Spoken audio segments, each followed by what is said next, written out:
Hello, my name is Connor, And I'm Jason. and you are listening to the Amazed and Perplexed podcast.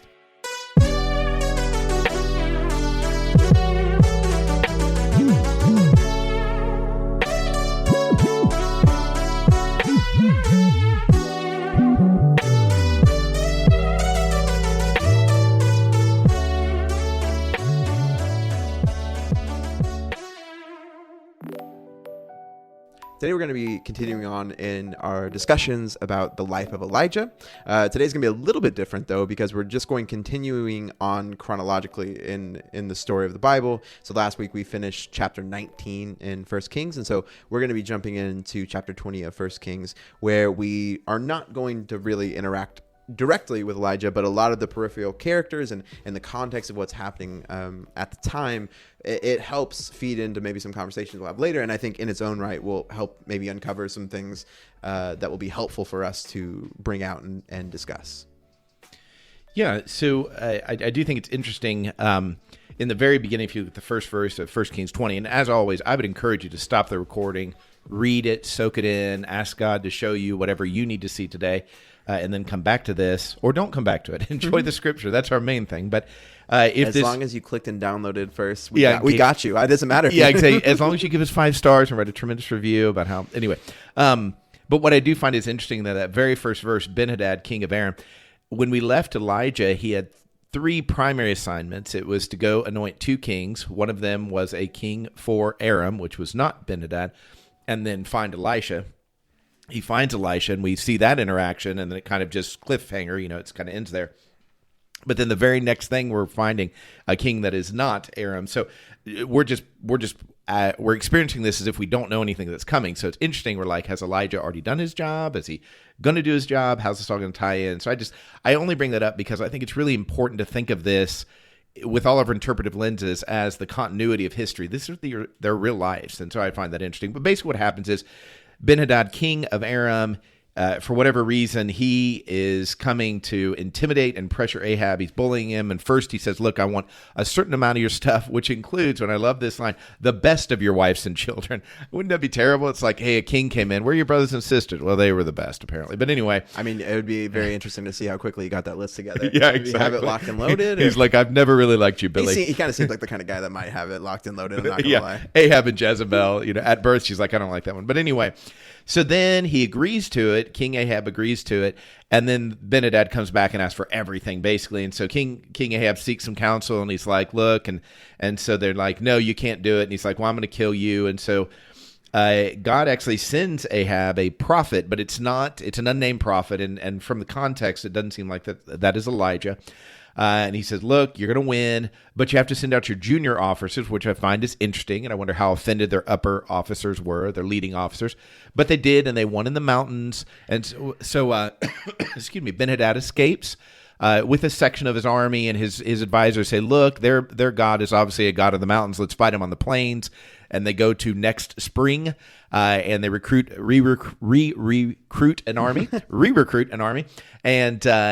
and they go to fight him, and they get creamed again, and Ben-Hadad is on the run. And I think we'll just go through the end of the chapter.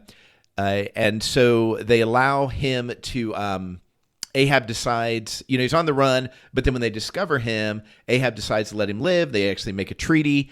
And then towards the end of the chapter, the same prophet comes, disguises himself, injures himself. And that's an interesting story. I don't know if we'll get to that, about if you don't do what the prophet says, a lion's going to come kill you, that's interesting. And then basically Ahab runs across him, condemns him because he didn't do his job. This prophet, the pretend role he's playing as a soldier that let somebody go, he condemns the prophet. The prophet reveals himself and says, you're that man.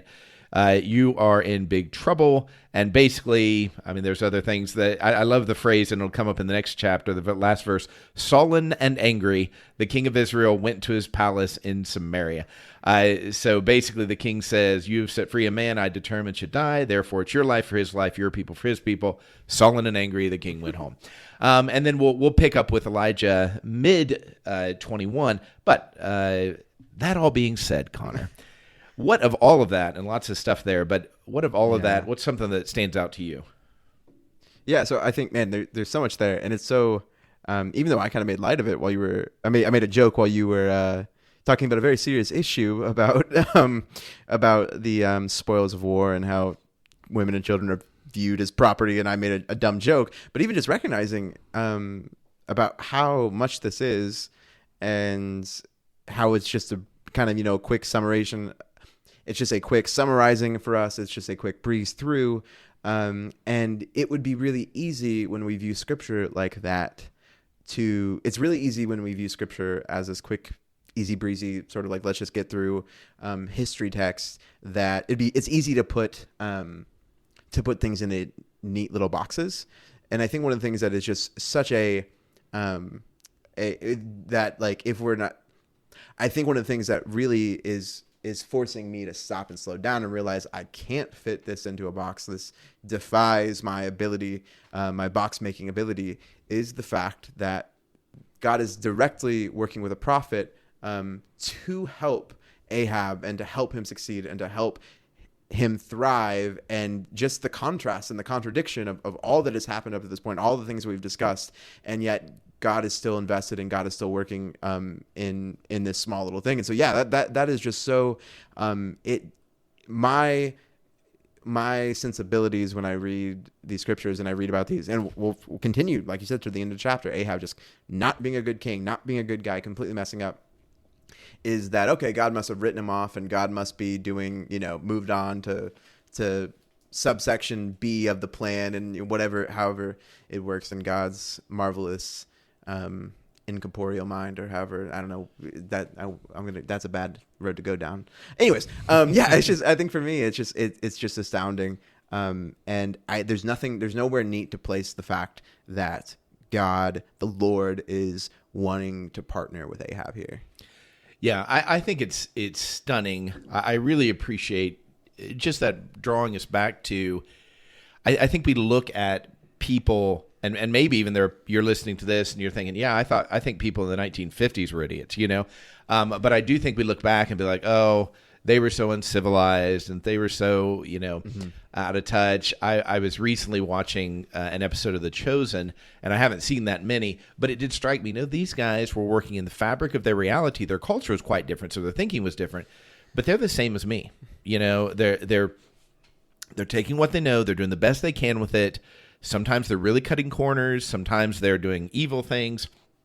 Sometimes it's because they're evil, and all their hearts are totally tuned to evil. And sometimes it's because they're desperate and they have an option to trust God, but instead they're trying to work it out on their own. And I think that's interesting. And then the other thing I think is just fascinating is if you'd have asked me last chapter in that piece of history, if I'm Elijah's friend and we're walking and he chooses Elisha, and you said, okay, so how is God going to work on Ahab next? And I would say, well, precedent said he's not going to talk to Ahab. Elijah's going to go. Mm. And I think there's a signal here about God's like, I don't need Elijah.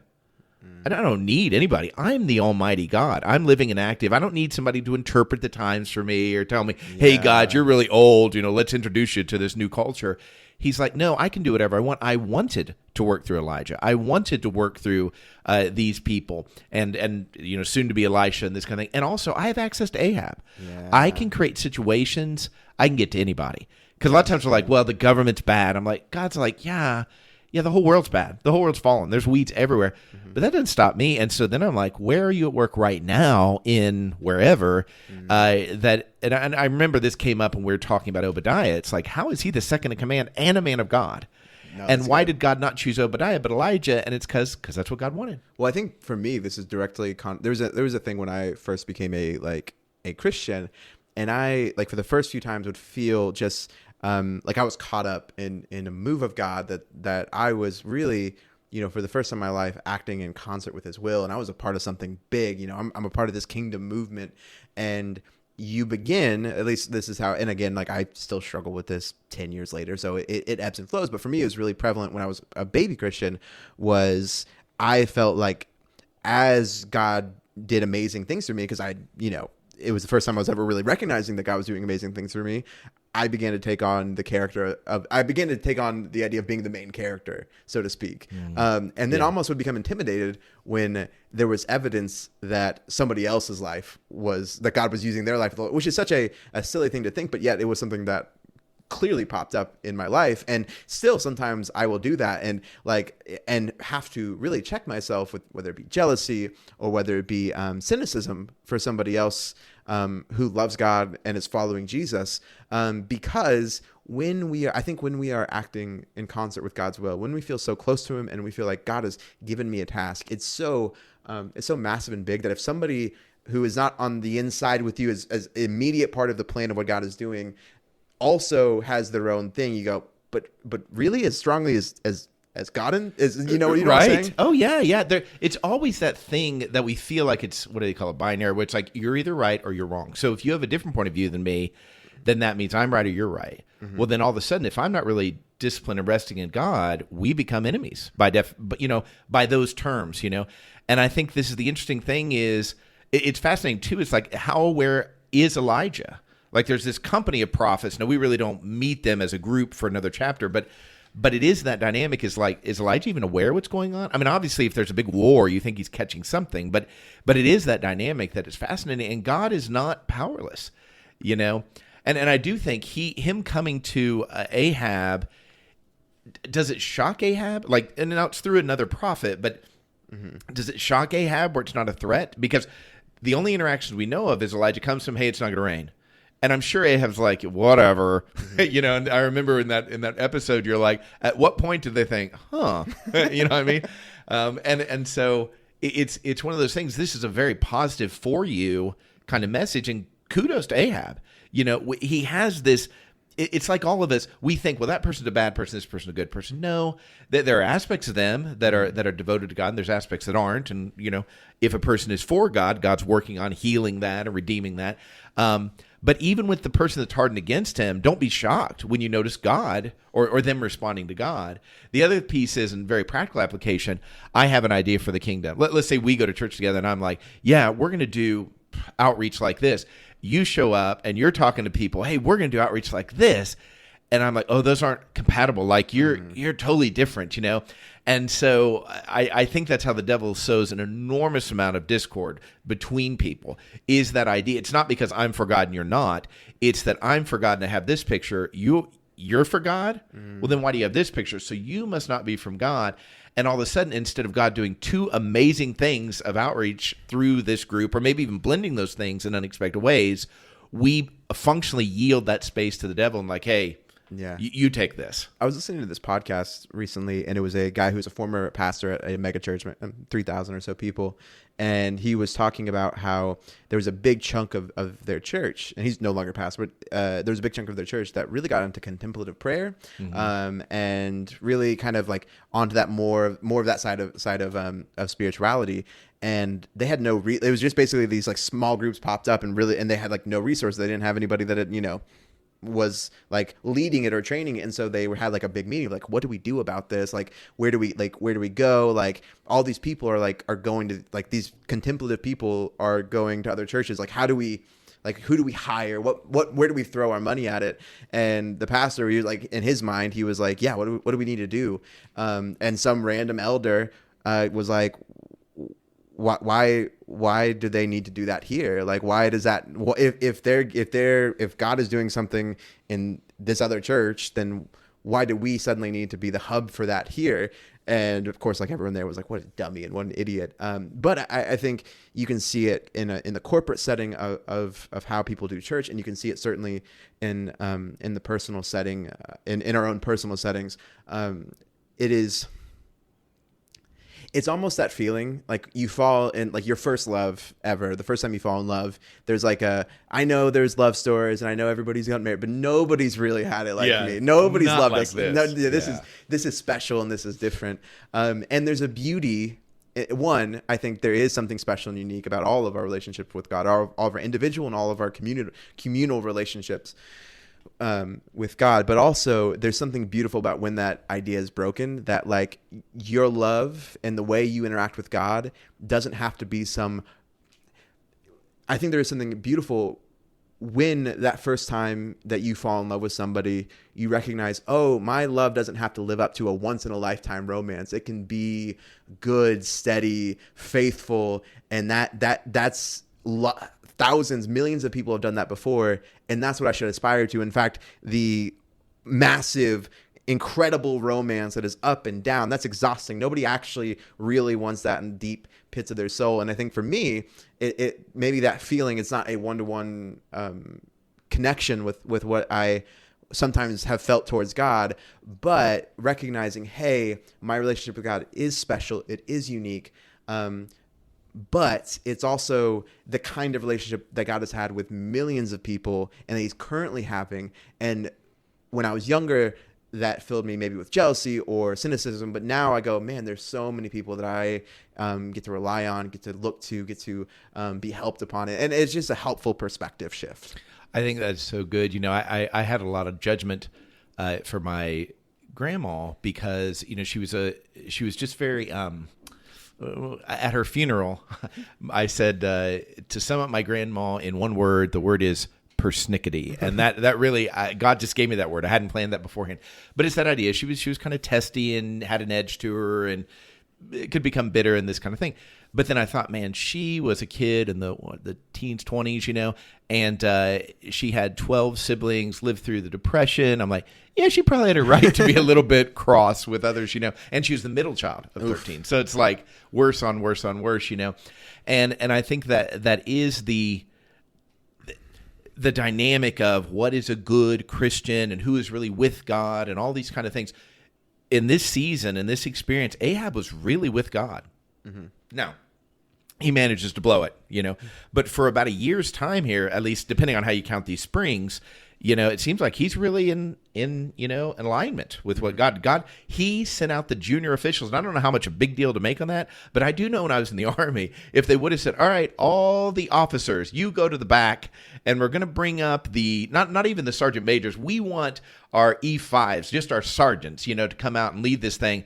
Everybody would have been up in arms. Like, that's not how that works, you know? Mm-hmm. So I don't know how much, you know, it affected the chain of command, you know, jump here, but you got to give him credit for what's happening there.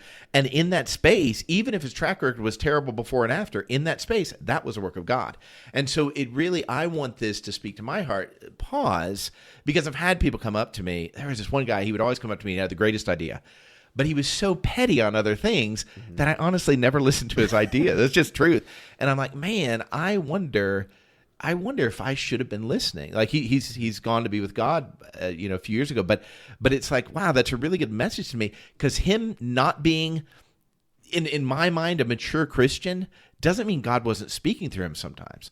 And my role was to believe, like you're saying, everybody's the main character in God's story with them, you know, and so, and not to feel, and that's the part, not to feel threatened, you know, like Elijah, if he was reading 20, if like somebody's sending him this, is like, wait, whoa, this is my story, you know what I mean? And it's like, God's like, no, I'm always at work through somebody. Yeah. It's that ultimate thing. Before we had our daughter, you know, wondering, man, how does love grow to expand? Like, everyone talks about how crazy it is when you have a kid, and where is there room for that in my heart and my wife's heart? Like, it just doesn't seem possible, but then it happens. And now we have our daughter, who's just the light of our life and everything to us. And you go like, man, how do people have a second kid? Because it's just like, how do you split it up? How do you know, whatever it would be? And everyone it just grows. Love just grows. And it changes and it morphs. And for me, with one kid, that seems impossible to believe, but yet I think that feeling is very similar to where I look to God, and God just has all these children, and his love is so infinite and so all-encompassing that there's no division, there's no split up, there's not even the time limit. If I have a second kid, I'm gonna have less time with my first daughter, but God doesn't even have that. God's love doesn't have to be cut in half to share, and his time doesn't have to be cut in portions to share either. I love that. You know, I don't know how much of this I've shared, but, you know, Heather and I've shared some of it for sure. We have 2 living children, and she's been pregnant 6 times. And so, you know, and there are times I'm like, man, I really can't wait to meet those people and, you know, the other 4 children and this kind of thing. And when I'm, you know, with God. But then I'm like, what would I do with 6 kids? Like, not even thinking about the financial, just what you said was just so beautiful. I'm like, yeah, I know by God's grace, my love could expand like that. But there are times I'm like, am I neglecting one of my children? and one of them is so far greater than the other. No, I'm just kidding. That's a good test to see if they ever go. One day, in a long time, 30 years from now, they're gonna be like, I just want to hear my dad's voice. That's it. That's all I'm recording these podcasts for anyway, because they're not listening at all right now. No, not right now. Yeah. But they're gonna be like, or your grandkids will be like, I just want to hear Peepaw's voice. Yeah, there it is. Not Peepaw, but okay. I'll let them choose. But no, you're absolutely right. But it is that idea that you're like, that's hard to imagine. And it's like, well, what about the person with 25 children, or 20 kids? Or you're like, I don't even imagine. Then you're like, okay, that's why it's hard for me to imagine 8 billion. Mm-hmm. That's why it's hard for me to imagine a couple hundred, that I go to church with. But I'm like, he either is who he says he is or he's not. And I'm like, I have every reason to believe, and along that line of the things you can't see with your eyes, that this is true, And if we give each other space to tell each other stories and empower each other, you'd find out, oh, wow, his love does show up uniquely to you.